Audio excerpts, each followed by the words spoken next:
Good morning students. आज आपण appreciation of the poem म्हणजे कवितेचे रसग्रहण जे आहे तर ते पाहणार आहोत. हा प्रश्न परीक्षेला विचारला जाणारा असा प्रश्न महत्त्वाचा आहे. दीर्घोत्तरी प्रश्न आहे हा. तर ज्या पद्धतीनं आपल्याला पुस्तकात दिलेला आहे त्याच पद्धतीनं आपल्याला तो परीक्षेमध्ये येऊ शकतो. With the help of the following points, write a poetic appreciation of the poem Song of the Open Road. म्हणजे कवितेचे तुम्हाला ॲप्रिसिएशन करायचे आहे पुढील मुद्द्यांना धरून. हे द पोएम कवितेवरती तुम्हाला बोलायचं आहे, टायटलवरती तुम्हाला बोलायचं आहे, थीम मध्यवर्ती कल्पना जी आहे त्यावरती बोलायचं आहे, कवितेची स्टाईल कशी आहे यावरती बोलायचं आहे. पोएटिक डिव्हाइसेस म्हणजे कवितेतील वापरले गेलेले अलंकार आणि मेसेज, कवितेचा संदेश आणि सगळ्यात शेवटी युअर ओपिनियन म्हणजे वाचकाचं मत कवितेबद्दलचं काय आहे. हे सगळे मुद्दे धरून आपल्याला पूर्ण कविता जी आहे तर ती एक्सप्लेन करायची आहे. आपण एक्सप्लेन करतो आहोत प्रत्येक मुद्दा या ठिकाणी. आन्सर या पद्धतीनं येऊ शकतं. The song of the open road by American poet Walt Whitman is about optimism, energy and confidence. कवितेबद्दल आपण माहिती सांगतो आहे. The world offers opportunities to anyone who wants to use them. बघा की कविता कुणी लिहिली आहे? वॉल्ट व्हिटमन यांनी. कशाबद्दल लिहिलेली आहे थोडक्यात तर ऑप्टिमिझम आशावाद, एनर्जी ऊर्जा आणि कॉन्फिडन्स म्हणजे स्वतःवरती असलेला जो आहे तो विश्वास. The world offers opportunities to anyone who wants to use them. बघा की आपल्याला जर या विश्वात भरारी जर घ्यायची असेल तर आपल्याला भरपूर मार्ग हे उपलब्ध आहेत. Walt Whitman's works were a powerful influence on other writers. कवीचं जातं जातं या ठिकाणी आणखीन एक छान माहिती दिली आहे की या कवीचं लेखन जे आहे ते इतर साहित्यिकांना अत्यंत प्रेरणा देणारं असं ठरलेलं आहे. त्याच्या पुढच्या आणखीन माहिती दिली आहे. The poet himself struggled as a child of 12. He dropped out of school to take up some job to help family. तर या ठिकाणी वयाच्या 12व्या वर्षीच त्यानं आपल्या कुटुंबियांना मदत करण्यासाठी काय केलेलं आहे की शाळा सोडली आहे तिने आणि आपल्या फॅमिलीचा इन्कम जो आहे किंवा आर्थिक पाठबळ देण्यासाठी तो काम करू लागला. He worked as a lawyers assistant, printers assistant, as a teacher and journalist. अशा वेगवेगळ्या प्रकारे त्यांनी काम जे आहे तर ते केलेलं आहे. प्रिंटर्स ॲसिस्टंट आहे, टीचर आहे, जर्नलिस्ट आहे. जर्नलिस्ट म्हणजे पत्रकार. अशा पद्धतीची त्यांनी वेगवेगळी कामं जी आहेत तर ती आपल्या आयुष्यामध्ये केलेली आहेत सुरुवातीच्या काळात. He helped look after the wounded in the American civil war. शिवाय अमेरिकन युद्धामध्ये या नागरी युद्धामध्ये जखमी असणाऱ्या जे कोणी सैनिक असतील किंवा जे कोणी जखमी झाले असतील त्या युद्धामध्ये त्यांची सेवा शुश्रूषा देखील त्यांनी केलेली आहे. The poem says open road. It is about freedom. The poet wants to go out from restrictions and comforts. कवीला काय सांगायचं आहे तर it is an open road. हा मुक्त असा रस्ता आहे, ओपन आहे, बंदिस्त नाही आहे. It is about freedom. हा स्वातंत्र्याबद्दलचा विचार सांगणारा रस्ता.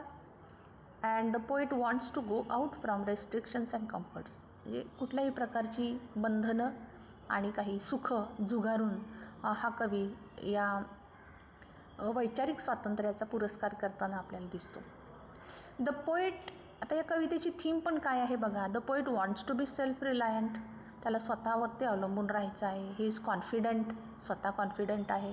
The poem is in free words. बघा त्याच्या पुढे आता पोएटिक डिव्हायसेसमध्ये मुक्त अशा प्रकारचा मुक्त छंद असं आपण म्हणूया याला की इथं कुठेही आपल्याला काय दिसत नाही आहेत तर रायमिंग वर्ड्स दिसत नाहीत, यमक जुळणारे शब्द दिसत नाही आहेत आणि मीटर पण नाही आहे त्याला. तर अशा प्रकारे there are many poetic devices but no metre and rhyme. We immediately notice repetition. Repetition नावाचा सुद्धा आपण फिगर ऑफ स्पीच किंवा पोएटिक डिव्हाइस या ठिकाणी पाहायला मिळतो. पुन्हा पुन्हा वारंवार शब्दांचं कवितेमधलं येणं त्याला repetition. There is also transferred epithet.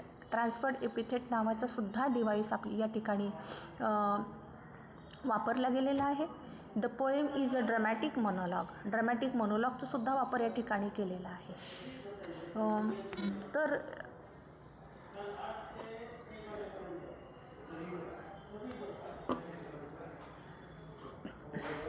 The poem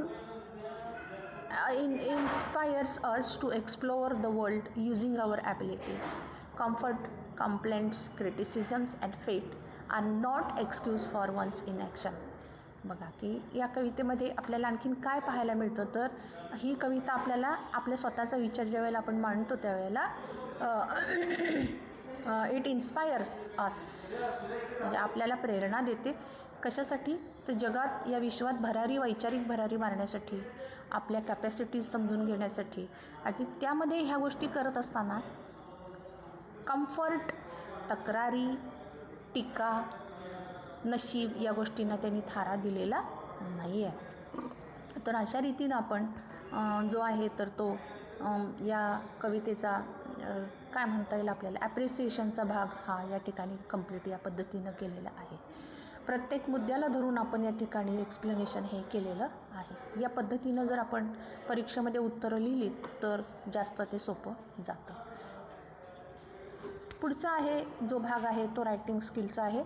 तर रायटिंग स्किल एक्सटेंडेड वर्क आहे ते, आणि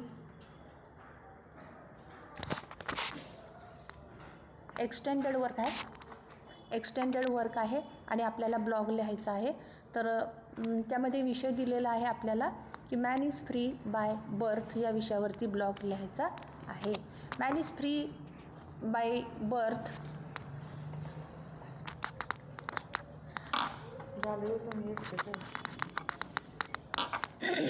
Man is free by birth.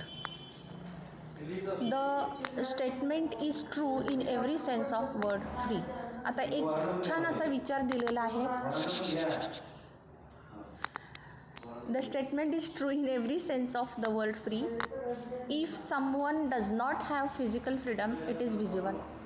But the freedom of the mind, thoughts, emotions, the spirit, the soul is also vital for one to fully satisfaction in life. स्वातंत्र्याबद्दलची कल्पना या ठिकाणी मांडलेली आहे. Physical स्वातंत्र्य असणं नसणं ते दिसतं, परंतु वैचारिक स्वातंत्र्य जे आहे तर ते त्याहीपेक्षा जास्त मोठं आहे. आपल्या भावना, आपले विचार, आपलं मन, आपला आत्मा या सगळ्या गोष्टी आपल्याला सुख देण्यासाठी वैचारिक स्वातंत्र्याची अत्यंत गरज ही आहे. I remember an advertisement to bring up boys to be sensitive. आपण स्वतःच्या भाषेमध्ये हे लिहितो आहे, आपले विचार लिहितो आहे. लक्षात घ्या, तर मुलांना असं शिक्षण दिलं जातं की मुलांनी डोळ्यात पाणी आणायचं नाही. It is thought tears of fear, anxiety, pain, loss are signs of weakness when a boy cries. लहान मूल रडणं किंवा मुलगा रडणं म्हणजे एखाद्या बाईसारखं मुळूमुळू रडणं असा त्याचा अर्थ. पालक अशा प्रकारचा विचार मुलांना सातत्याने तो डोस जो आहे तर तो देत असतात. There should be no external science of these emotions but parents compare a boy to a girl. बघा की आपल्या घरामध्ये जर मुलगा मुलगी असेल तर मुलाची तुलना मुलीशी करून मुलांनी मुलासारखं वागलं पाहिजे आणि मुलींनी मुलीसारखंच वागलं पाहिजे, अशा प्रकारचा एक थोडासा पालकांचा सूर आपल्याला या ठिकाणी दिसतो. आणि मग they make fun of their sons to stop him crying. म्हणजे मुलगा रडायला लागला तर कसा मुळूमुळू रडतो एखाद्या मुलीसारखा, असं म्हणून त्याची टर उडवली जाते. In this way they take away the child's freedom to express emotions. आणि मग त्याच्या ज्या काही भावना आहेत त्या व्यक्त होण्यासाठी त्याचं रडणं जर आवश्यक असेल तर ते त्या ठिकाणी काय केलं जातं, ती इमोशन मारली जाते पालकांच्याकडून. दे टेक अवे ही सेन्सिटिव्हिटी, संवेदनशीलता त्याची काढून घेतली जाते. Taking away freedom is often done by adults to their children. पालक नेहमी हे असं करतच असतात की काय चांगलं काय नाही वाईट. तर या प्रकारच्या गोष्टी मुलांवरती सातत्याने ते लादत असतात. The parents give guidance for the future but parents impose their own experience.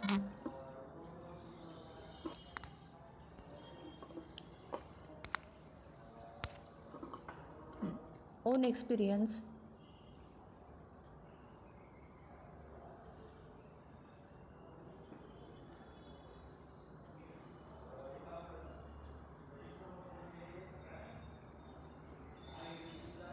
आणि अशा रीतीनं मुलांच्या संवेदनशीलतेवरती वार हा होतो.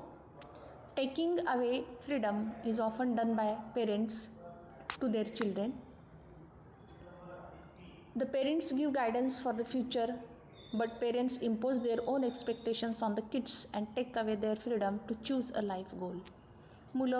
मुलांच्या भावना, मुलांच्या आवडीनिवडींचा विचार न करता स्वतःच्या काही गोष्टी पालक ह्या मुलांच्यावरती लादत असतात आणि त्यांचा आयुष्याचं ध्येय हे पालक ठरवत असल्यामुळं मुलांना त्यात काही निवडीचं स्वातंत्र्य मिळत नाही. पालक अशा रीतीनं मुलांच्यावरती it is a type of injustice to the children.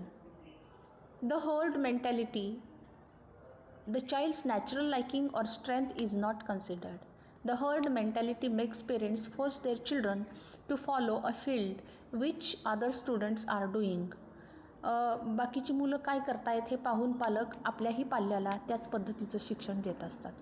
They earn lots of मनी, भरपूर पैसा पालक मिळवतात, but they don't notice their child does not like or is not good at it. आपला मुलगा जो आहे तो जे काही शिक्षण घेतो आहे त्याच्यामध्ये त्याला इंटरेस्ट आहे का, नाही आहे का, तर ह्याचा विचार पालक न करता ते भरपूर पैसा त्याच्या शिक्षणावरती खर्च करत असतात. So the child grows up living his passion. आणि मग स्वतःच्या कुठल्याही वैचारिक स्वातंत्र्याला प्राथमिकता न देता ती मुलं अशाच रीतीनं वाढत असतात. Adults teach children that out of respect and good manners they must not question them. आणि मुलांनी प्रश्न विचारायचे नाहीत मोठ्यांना, असाही काही वेळेला पालकांचा सूर मुलांच्या बाबतीमध्ये दिसतो. आणि तो सुद्धा that children will grow up seeing injustice being done. आणि त्याच्यावरती मुलावरती हा एक प्रकारचा अन्यायच आहे असं म्हणता येईल. They will notice bad things happening but, बघा की चांगल्या गोष्टींवरती फोकस पालक करत राहतात, त्याच्यामुळं वाईट गोष्टींचा या ठिकाणी काय होतो तर मुलांना अनुभव हा काही आयुष्याचा राहत नाही. But their desire to question is silent. मुलांना प्रश्न मुलांनी प्रश्न विचारणं ही गोष्ट पालकांना मान्यच नाही आहे. आणि त्यामुळं चौकस वृत्ती मुलांची या ठिकाणी देखील मारली जाते. They keep quiet and accept even bad things as normal. आणि त्याच्यामुळं होतं असं की चांगल्या गोष्टी कोणत्या, वाईट गोष्टी कोणत्या याबद्दल कोणतीही कल्पना मुलांना येत नाही. आणि मग आयुष्याशी झगडा जो आहे तर तो सुरू ज्या वेळेला होतो त्यावेळेला त्या मुलांना कळत नाही की आपण काय आणि कसं वागावं. I could go on but let us ensure that freedom is alive and well. मुलांना वैचारिक स्वातंत्र्य त्यांना घेता आलं पाहिजे अशी भूमिका पालकांची असली पाहिजे. ही गोष्ट अतिशय चांगली आहे. त्या मुलाच्या आंतरिक व्यक्तिमत्वाला आणि बाह्य व्यक्तिमत्वाला देखील फ्लरिश करणारं असं हे वैचारिक स्वातंत्र्य आहे. Let us allow everyone to be themselves. जो जसा आहे त्याला तसंच राहून दे. To follow their heart. मुलांना स्वतःचं हृदय काय म्हणतं आहे, मन काय म्हणतं आहे. मुलं to speak out when they necessary. जेव्हा गरज पडेल तेव्हा मुलांना बोलता आलं पाहिजे. आणि टू फुलफिल देअर ड्रीम्स. आणि त्यांची स्वप्न जी आहे ती साकार करण्याची त्यांना संधी ही पालकांनी दिली पाहिजे. But we must ensure that this freedom never injures another or interferes with other people's freedom. हे स्वातंत्र्य ज्यावेळेला आपण आपल्या मुलांना देतो त्यावेळेला त्या स्वातंत्र्याचा इतर लोकांच्या स्वातंत्र्यावरती कोणताही दुष्परिणाम होणार नाही किंवा कुठलीही स्वातंत्र्यावरती गदा येईल अशा गोष्टी घडणार नाहीत. हे मात्र निश्चित पालकांनी पाहणं गरजेचं आहे. तर अशा रीतीनं आपण वैचारिक स्वातंत्र्य, मुलांचे पालक, आईवडील आणि त्यांची आयुष्याबद्दलचे असणारे जे काय लाईफ गोल्स आहेत तर ते गोल्स ह्या सगळ्या गोष्टींचा विचार करता वैचारिक स्वातंत्र्य हे किती महत्त्वाचं आहे अशा रीतीनं आपण हा ब्लॉग इथं पाहिलेला आहे आणि आपले विचार आपण या ठिकाणी मांडलेले आहेत. Yes, this is an extension work. हे जादाचं आपलं काम आहे पण ते आपण या ठिकाणी कव्हर केलेलं आहे. In the next part of my writings तर इथून पुढचं जे रायटिंग होणार आहे तर ते ॲक्टिव्हिटीनुसार होणार आहे. बेस्ट ऑन ॲक्टिव्हिटी आहे आणि त्या ॲक्टिव्हिटीज आपल्याला सॉल्व करायच्या आहेत. त्याला आपण टेस्टचं नाव देणार आहोत. But in the next chapter. Thank you very much.